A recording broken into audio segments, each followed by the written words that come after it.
ዶክተር ደሳለኝ ጫኔን እዚህ ሳላመሰግነው ማለፍ አልፈልግም። እናንተ ሙቱና ሬሳችሁ ላይ መቃብራችሁ ላይ ዛፍ እንተክላለን ሲል ያንጨበጭባል። በደርግ ጊዜ ከ5 እስከ 6 ቢሊዮን ዶላር ነው ያለው ለእንትን አውጥተን ነበር ለጦርነት 60 ቢሊዮን ዶላር ለምንድን ነው ያለው?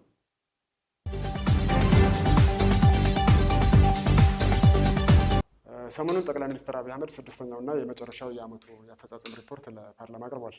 በፓርላማ አባላቱ የህዝብና የሀገር ኃላፊነት በሚሰማቸው አባላት በተለያዩ ርዕሰ ጉዳዮች ማለትም በጸጥታ፣ በትምህርት እንዲሁም በኢኮኖሚና ጉዳዮች ማብራሪያ እንዲሰጡ ተጠይቀዋል።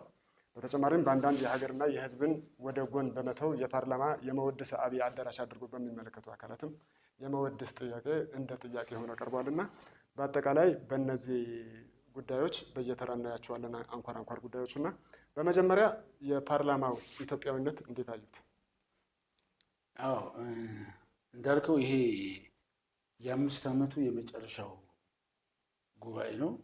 ስለዚህ አሁን ምርጫ አሸንፊያለሁ ብለዋል። ምን አይነት ምርጫ ነው የተካሄደው? ኦልሬዲ ዓለም እያየው ያደረገው ምርጫ ስለሆነ ተቀባይነት የሌለው አገሪቱን ከድጡ ወደ ማጡ የሚከት የህዝብን ስሜት ግምት ውስጥ ያላስገባ ህዝብ ያልተሳተፈበት እና የተጭበረበረ ምርጫ ነው። የዚህ አሁን የሚሉት ምርጫ መስከረም ነው እንግዲህ ምክር ቤቱ የሚቋቋመው ይሄ መጨረሻው ነው። ይሄ ምክር ቤት እዚህ ላይ ዶክተር ደሳለኝ ጫኔን እዚህ ሳላመሰግነው ማለፍ አልፈልግም። ከአሁን በፊት የነበረው በትግራይ ጦርነት ዙሪያ ከዛ በፊት የነበሩ ጦርነቶችን አሁን በነበረው ሙቀት አሁን ባየሁበት ሙቀት ልክ ምክንያቱም የትኛውም ህዝቤ ነው ብለህ አስበህ በዚህ ትናንት እሱ በተናገረው ልክ የሚናገሩ አባላት ቢኖሩ እዛ ምክር ቤት ማለት ጥሩ ነበር። ተግዳሮትና ጭንቀት እንዲሁም ይህንን አስቸጋሪ የኑሮ ሁኔታ የወለደውን የመንግስትን መዋቅራዊ ድክመት የዚህ ዘመን የማይታበል የታሪክ እውነት አድርጌ በታሪክ ፊት ለመመስከር እወዳለሁ። ይህንንም ለማድረግ ማጠቃለያ አስተያየቴና ጥያቄ እንደሚከተለው አቀርባለሁ። 1. የ5 ዓመቱ የኢትዮጵያውያን ተግዳሮቶች። ክቡር ጠቅላይ ሚኒስትር ላለፉት 5 ዓመታት የኢትዮጵያ ህዝብ የከፈለው ዋጋ እጅግ የበዛና ከባድ ነው። እርስዎ ስልጣን ላይ ሲቀመጡ የገቡት የሰላምና የብልጽግና ቃል ኪዳን ነበር። በተግባር ግን ያየነው ተገላቢጦሹን ነው። በቅርቡም ከትግራይና ከኤርትራ ኃይሎች ጋር የሌላ ጦርነት ስጋት አሳሳቢ ደረጃ ላይ ደርሷል። እሱን በድፍረቱ በትክክለኛ ባስቀመጠው ሀቅም ላደንቀው እፈልጋለሁ። ከአሁን በፊት የነበረው ነገር ሌላ ጉዳይ እና ጎልቶ የወጣውም እሱ ሁልጊዜም እዛ ምክር ቤት ላይ የምታየው ይሄን ግለሰብ ይሄን ዶክተር ነው። ስለዚህ በአጠቃላይ የ5 ዓመቱን ሲደመድም አገሪቱ መቀመቅ የገባችበት፣ ሰላሟን ያጣችበት፣ ልማቷን ያጣችበት፣ ህዝቡ በሰላም ወጥቶ የማይገባባት ሀገር። ይሄ ደግሞ የኦህዴድ ብልጽግና በሚመራው በመንግስት ስንፈትና ድክመት የተፈጠረ እንደሆነ የሰላም ሽታ የሌለው መንግስት እንደሆነ ይህም በታሪክ እመሰክራለሁ ብሎ ነው የተናገረው። ይሄ በአጠቃላይ በ5 ዓመት ውስጥ ይሄ መንግስት ምን ሰራ ካል ዶክተር ደሳለኝ ጫኔ የተናገራል። ከዛ እሱን ይሄን ብዬ የተወካዮች ምክር ቤት እዛ ያሉት ግን እነዚህ ሰዎች የሌላ ሀገር ምክር ቤት ተወካዮች ናቸው፣ የሌላ ሀገር ተወካዮች ናቸው ወይ ብለህ እስክታስብ ማለት ነው። ህዝብ በሰላም ጦት የተሰቃየ እነሱ የወከሉት ህዝብ መቼም እነዚህ ሰዎች ከአፋር ክልል ከትግራይ ውጭ ማለት ከሌሎቹ ክልሎች ተወክለው የመጡ ናቸው። እዚህ ምክር ቤት ውስጥ የሌለችው ትግራይ ብቻ ነች። ከዛ ከአማራ ክልል የመጡትም አማራ ክልል ውስጥ ያለውን የአማራ ህዝብ የሚበላውን ፍዳ እያዩት ነው። ኦሮሚያ ክልል ውስጥ ተወክለው የመጡትም ኦሮሚያ አካባቢ ምን እየሆነ እንደሆነ እያዩት ነው። በዶሮና በአውሮፕላን በዚህ መንግስት እየተጨፈጨፈ ሰላማዊ ሰው ዜጎች እየታፈሱ ምንም የማያውቁ ህፃናት ልጆች አይታቸው ከሆነ ፋኖ የማረካቸው ህፃናት ልጆች ናቸው። ከመናኸሪያ ሊስትሮዎቹን በተለይ አዲስ አበባ የነበሩ እነዚህ ሊስትሮ ቁራሌ እነዚህም በሙሉ አፍሶ ማሰልጠኛ አስገብቶ ወደ እሳት ሲማግዳቸው እያዩ ይሄ የመከላከያ ሰራዊት የሚባል ሞት ሰለቸኝ ሲል በቃም አይሉ ሞትን የሚያለማምድ መንግስት የሚመርቁ የትግራይን ጦር የትግራይን ጦርነት ያዋለዱ ይሄ ሁሉ ነገር ሲሆን ዝም ብለው የሚያዩ አሁን እነዚህ ሰዎች ናቸው ብለህ ለመገመት ትቸገራለህ። ታስታውስ እንደሆነ የትግራይ ጦርነት ጊዜ የኤርትራ ሰራዊት ባይደርስልን የኤርትራ ህዝብና የኤርትራ ሰራዊት ባያግዘው ኖሮ ምን ሊፈጠር እንደሚችል ለመገመት አስቸጋሪ ነው ሲል የሚያንጨበጭብ ዘንድሮ ከኤርትራ ጋር ታርቀን ባይሆን ኖሮ ምን ሊፈጠር እንደሚችል መገመት ያስቸግራል። መታረቃችን የግለሰቦች አለመሆኑን መታረቃችን የህዝቦች መሆኑን ከኤርትራ መንግስት በላይ የኤርትራ ህዝብ በተግባር አሳይቶናል። በጣም ነው የምናመሰግነው የኤርትራ ህዝብና መንግስት ስላደረገው ነገር። እንኳን ሻዕቢያና ወያኔና ሱዳን ሌላም ቢጨመር በኢትዮጵያ ሉዓላዊነት ቅንጣት ታክል ስጋት የለም። ቅንጣት ታክል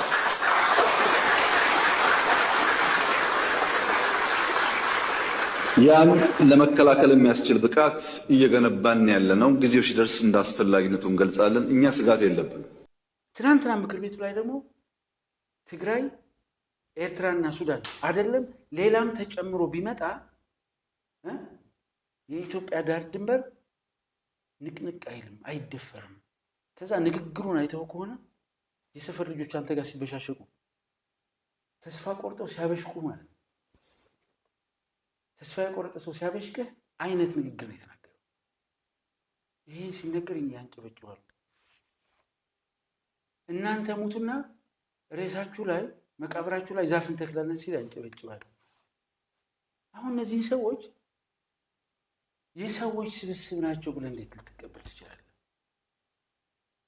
በእያንዳንዱ በአማራ ክልል እየተካሄደ ያለው ጭፍጨፋ፣ በኦሮሚያ ላይ እየተካሄደ ያለው ጭፍጨፋ፣ በትግራይ ህዝብ ላይ አሁንም ድረስ የቀጠለው የዘር ማጥፋት ወንጀል የጥይት ድምፅ ነው ያለው።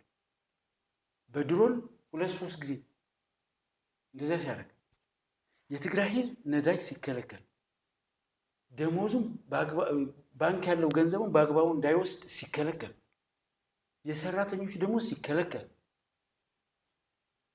እንደ አንድ ኢትዮጵያዊ ነኝ ብሎ የሚያስብ ሰው እንዴት ይህ አይሰማው? እነዚህ ሰዎች ከሌላ ፕላኔት ነው እንደመጡት። አዲስ አበባ አፍንጫቸው ላይ ነው። አፍንጫቸው ላይ ሰው መኖር አቅቶት የኑሮ ውድነት ጫፍ ወጥቶ ህይወቱን የሚያጠፋ ሰው እኮ አዲስ አበባ ውስጥ እያዩት ማለት ነው። ይሄ ህመማቸው ያልሆኑ ግን ህዝብ ወክሎናል ብለው እዛ አዳራሽ ላይ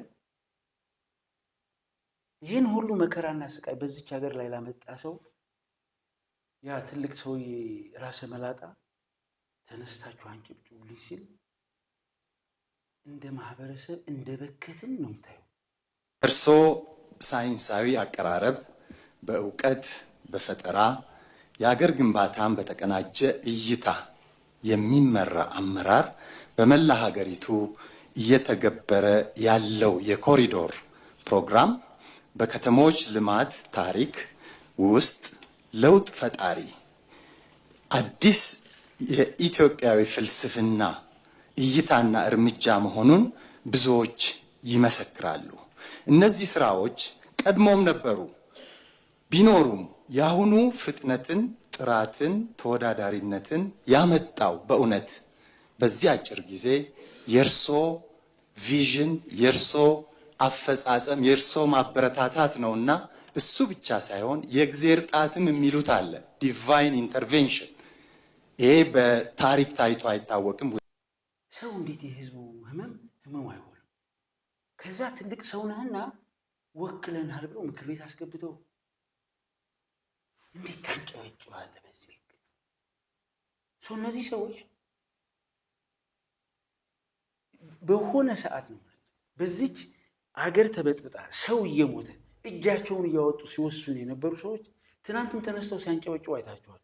የኢትዮጵያ መከራና ስቃይ ባንተ በተለየ መንገድ በፕሮጀክት ኢትዮጵያን እያፈረስክልን ስለሆነ በትግራይ የጀመርከውን በአማራ እየቀጠልክልን ስለሆነ በኦሮሚያም እየቀጠልክልን ስለሆነ በድሮንና በጀት ይህን ህዝብ መከራውን በማብላት እጅ እንነሳለን ብሎ ያንጨበጨበ የመጀመሪያው ወራዳ ምክር ቤት ይሄ ምክር ቤት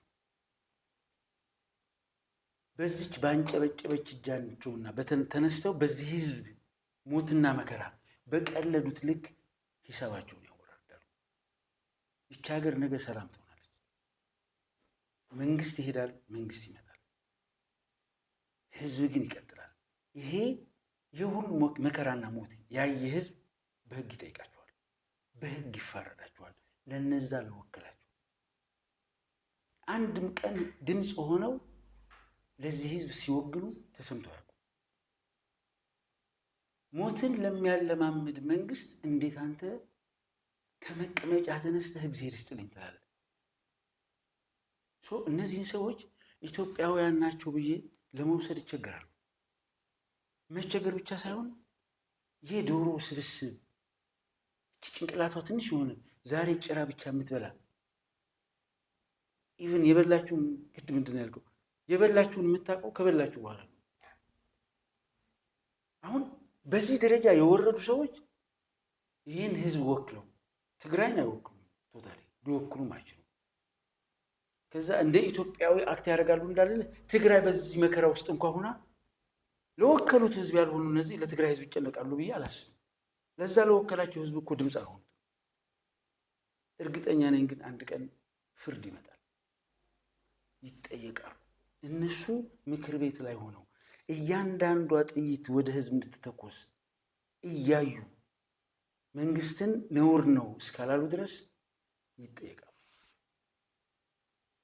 ለኔ እነዚህ ኢትዮጵያውያን ናቸው፣ አሳፋሪዎች ናቸው። እውነት ለመናገር ጭራሽ የዶሮ ስብስብ እንዴት አንተ በተነገረ ቁጥር ዝም ብለህ ታንጨበጭባለህ? እናንተ ሙቱና ዛፍን ትከልላችሁ ሲል የመጣ ብር ራሴ እኮ ነኝ ያመጣሁት ምን ብላችሁ ነው የምትጠይቁኝ ሲላቸው የሚዝረከረኩ እነዚህ ህዝብን ሊወክሉ እንዴት? ለነገሩ በዚህ ልክ ከተዝረከረኩ እንዴት ይወክላሉ ህዝብ? ዶክተር ደሳለኝ ጫኔ በተናገራት ልክ እያንዳንዳቸው ቢናገሩ ኖሮ እኔ የተወሰነ ነገር ይቀይሩ ነበር ብዬ ነው የማስበው። ታሪካቸውም ያምር ነበር። ኢትዮጵያን ሞት በማለማመድ ታሪክ ውስጥ የምክር ቤት አባላት ሆነው ወንጀል የሰሩ ሰዎች ናቸው።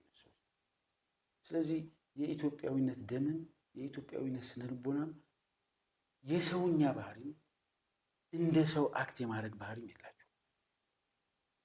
እኔ በዚህ ነው። ኦኬ፣ አመሰግናለሁ። በመቀጠል በፓርላማ የተነሳ አንድ ጉዳይ አለ። የኢኮኖሚ ሁኔታ ተነስቶ ነበር። ስለ ኢኮኖሚ ሁኔታ ተነስቶላቸው አቶ አብይ የሰጡት መልስ አለ። በኢኮኖሚው ዙሪያ በአንተ ሀሳብ ያለውን እስኪ እንድታጋራን መጀመሪያ። አዎ እኔ ዶክተር ደሳለኝ ጫኔ ከተናገረው ልነሳ። ጠቅሎቹ ተናግሮታል። ሲጀመርም ከፓርላማ ከዶክተር ደሳለኝ ጫኔ ውጭ ሌላ ነበር ለማለትም ስለሚያስቸግር፣ አዎ ብቻውን የነበረ እስኪመስል ድረስ አሁን ይቺ ሀገር በኢኮኖሚ አሁን ላይ ነው የምነግርህ። እሳቸው እንደተናገሩት ጠቅላይ ሚኒስትሩ በ2010 መጋቢት 24 ስልጣን ሲይዙ ባንክና ታንክ ይዞ የነበረው ያው ህወሓት መራሹ ኢህአዴግ አይደለም የሚባለው። ስለዚህ ህወሓት መራሹ ከሆነ ባንክና ታንክ ይዞ የነበረው ህወሓት በሰላማዊ መንገድ ሲያስረክባቸው ምክር ቤት ላይ ለመጀመሪያ ጊዜ ቀርበው በአቶ ኃይለማርያም ደሳለኝ ያቺ ባንዲራ ታጥፋ ስትሰጣቸው ኢህአዴጎች ህወሓቶች ባንክና ታንክ ይዘው ስልጣንን በሰላማዊ መንገድ በዲሞክራሲያዊ መንገድ ሲያሸጋግሩ ይሄ የሚያሳየው ለዲሞክራሲያዊ መርሃቸው ታማኞች መሆናቸው ነው። ዲሞክራሲ ትልቁ ፕሪንሲፕላቸው መሆኑ ያሳያል ብለው ነበር ስልጣን የተረከቡት። ያኔ ሲረከቧት አገሪቱ የነበራት የኢኮኖሚ ደረጃ ይታወቃል። አሁን ይህች ሀገር የት ነው ያለችው? ቅድም ነግሬሃለሁ። የመንግስት ሰራተኛ ከሚያገኘው ደሞዝ ይልቅ አዲስ አበባ ውስጥ ለቤት ኪራይ የሚከፍለው ይበልጣል። ከደሞዙ በላይ ከሆነ የቤት ኪራዩ ምንድን ነው የሚበላው? አገሪቱ በ52 ቢሊዮን ዶላር ዕዳ ተዘፍቃለች። እሳቸው ስልጣን ሲረከቡ 5.2 ቢሊዮን ዶላር ነው የነበራል በ2012። በስንት እጥፍ ማለት ነው? በ1000% ማለት ነው። አስበው። ስለዚህ አገሪቱ ዕዳ ውስጥ ተዘፍቃለች። የውጭ ምንዛሪ ክምችቷ አፈርድሜ በልቷል። ከዛ ብዙዎቹ ፋብሪካዎች ተዘግተዋል። እኔ ባለኝ መረጃ ተሳስቼ ከሆነ እታረማለሁ። ወደ 55 የሚሆኑ ፋብሪካዎች ተዘግተዋል። እነዛ ኢንዱስትሪያል ፓርኮቹን ጨምረ የስኳር ፋብሪካዎቹን ጨምረ የተጀመረው ሀራ ገበያ መቀሌ የባቡር ሀዲድ ተዘግቷል። ይሄ ፕሮጀክት የህዳሴ ግድብ አይተዋል። ጥንብስብስ ብሏል። በጣም ብዙ ፕሮጀክቶች አጥፈን ጦርነትንም እናካሂዳለን ሲሉ ነበር ምክር ቤት ላይ። ፕሮጀክት አጥፈን ጦርነት እናካሂዳለን። አሁን ስንት ፕሮጀክት ታጥፏል ብላስ? ፕሮጀክት ስታጥፍ ለፕሮጀክት ያመጣኸው ገንዘብ ወዴት ነው የሚሄደው? ወደ ጦርነት። የሀገሪቱ ኢኮኖሚ አሁን ፕሮጀክት ማለት ሪተርን አለው አይደል? ዩኒቨርሲቲ ስትገነባ የተማረ ሰው ኃይል ነው የምታመጣው፣ የሀገሪቱን ችግር የሚፈታ በቴክኖሎጂ የታጠቀ ዓለም የደረሰችበት ደረጃ ላይ ይህች ሀገር እንድትደርስ ሌሊትና ቀን የሚሰራ በእውቀት የተሞላ ዩኒቨርሲቲ ቆሟል። ዩኒቨርሲቲዎች በጀት የለንም ብለው ተማሪዎች መዝጋት ጀምረዋል። እነዛ ጠቅላላ የተጀመሩ ፕሮጀክት የሚባል ኢትዮጵያ ውስጥ የለም። ከነዚህ ምንድን የሚባሉት አንጣልኝ፣ እነዚህ ፓርክ የመዝናኛ ፓርኮች ሎጂስ ምናምን ከሚሉ እና የተወሰኑ ድልድዮች ባህር ዳር አካባቢ የተሰሩ እነዚህ መንገዶች የነበረውን መንገድ አስፍተህ ይሄ የከተማ ውበት። አሁን ታስታውስ እንደሆነ ጠቅላይ ሚኒስትር መለስ ዜናዊ ብዙ ሰው አዲስ አበባ ላይ ብዙ ህንፃ ተሰራ ብሎ ይደሰታል። ጊዜያቸው ያለፈባቸው ህንፃዎች በዘመናዊ ህንፃ መተካታቸው ነውር የለውም። ከነዚህ ህንፃዎች ውስጥ ግን እንደው እነዚህ ህንፃዎች ቀርተው 2-3 ፋብሪካ ተሰርቶ ቢሆን ኖሮ አየህ፣ እነዚህ ፋብሪካዎች ያመረቱት ለገበያ ይውላል፣ ሰራተኞች ይቀጥራሉ፣ አየህ፣ የስራ ዕድል ይፈጥራሉ። ያመረቱት ምርት ወደ ውጭ ደረጃውን የጠበቀ አድርገው ካመረቱት ወደ ውጭ ይልካሉ። አንተ ዶላር ይኖራል። ታስታውስ እንደሆነ አግዋ ነበር። እነዚህ ጨርቃ ጨርቆች አሁን የተዘጉት በሙሉ ከአግዋ ሲገኝ የነበረው ዶላር አሁን የለም። ጨርቅ እነዚህ ፋብሪካዎች ውስጥ የነበሩ ሰራተኞች ተበትነዋል፣ ስራ አጥ ናቸው። በብዛት የውጭ ሀገር ኢንቨስትመንት የምትመቸው ሀገር መስራት ስለተሰማቸው ወደ ኢትዮጵያ በጣም በብዛት ይመጡ ነበር። እውነት ነው። ይህም ፎሬን ዳይሬክት ኢንቨስትመንቱ የለም። ስለዚህ ይሄ ሁሉ ውስጥ ገብተናል። ከዛ ጀነራል አለምሸት ደግፌ ሰምተው ከሆነ በደርግ ጊዜ ከ5 እስከ 6 ቢሊዮን ብር ዶላር ነው ያለው ለእንትን አውጥተን ነበር ለጦርነቱ ብቻ። አሁን ኢህአዴግን አላነሳም፣ ኢሚዲየትሊ ወደዚህ ነው። በኦህዴድ ብልጽግና ጊዜ ደግሞ 10 እጥፍ አወጣን፣ 60 ቢሊዮን ዶላር። ለምን? ለጦርነት። ይሄ ብር ለልማት ብሎ ቢሆን ኖሮ የሀገሪቱን ኢኮኖሚ ያነቃቃ ነበር፣ ስራ አጦችን ስራ ዕድል ይፈጥር ነበር፣ የሀገሪቱ ልማት ይፋጠን ነበር፣ ሰላም ይሰፍን ነበር፣ በህዝቦች መካከል ፍቅር ይሰፍን ነበር፣ መተሳሰብ ይሰፍን ነበር፣ የተጀመረው ልማት ወደፊት ይሄድ ነበር። ይሄ ሁሉ 60 ቢሊዮን ዶላር ለምንድን ነው የዋለው? ለውድመትና ለሀገር ጥፋት። ለሀገር ጥፋት ዋላ። እንዲሁም ሳይነርጅ የሚሉት ነገር አለ። በልማት ለምታውለው ገንዘብ አንድ ሲደመር 1 2 አይደለም። ከዛ በላይ ይሆናል። ምክንያቱም ሳይነርጂው የሚሰራው በልማት መልክ ስትጓዝ ነው። በጦርነት ተመሳሳይ ነው።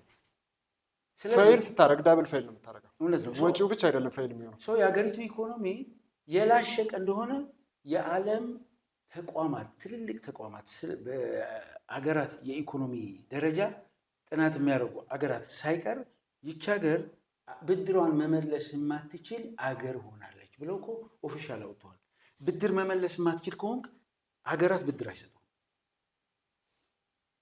ቸግሮን ካልበደር ካልክ የመበደር አቅም የለም። የዚች አገር ኢኮኖሚ ድምጥማጡ ነው የጠፋው በዚህ 8 ዓመት ውስጥ። ኦፍኮርስ ሎጂካሊ ስናየው እኮ በ60 ቢሊዮን ዶላር ያወጅከው ጦርነት ምን ያህል ትሪሊዮን ያወድማል ነው ካልኩሌሽኑ። ስለዚህ ቅድም እንዳልኩ የህዳሴ ግድቡ አስብ ይዞት ይመጣ የነበረው የኢኮኖሚ ለውጥ አስብ ነገር ያለው ሲጀመር በ5150 ሜጋዋት ነበር። ኋላ ግን ከሜቴክ ጋር ሆነው ካፓሲቲውን የጨመሩ ወደ 7500 ሜጋዋት ደርሶ ነበር። አሁን ይሄ የመጣው በሰላም ስልጣን የተረከበው የኦህዴድ ብልጽግና የነበረውን ልማት የማስቀጠል አባዜና እልህ ቢኖርበት ኖሮ የህዳሴ ግድብ እስካሁን አልቋል።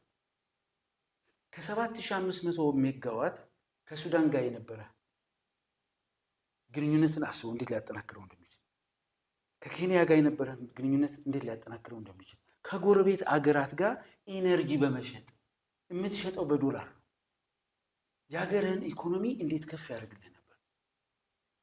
ጠቅላይ ሚኒስትሩ ግን በመጡ በማግስቱ ይሄ ጂያንት የተባለ የአፍሪካ ትልቅ ፕሮጀክት ኢትዮጵያ ከድህነት ያወጣል ተብሎ ተስፋ የተደረገበት ፕሮጀክት ግብፅ ሄደው ወላሂ ብለው አፉን ዘጉት።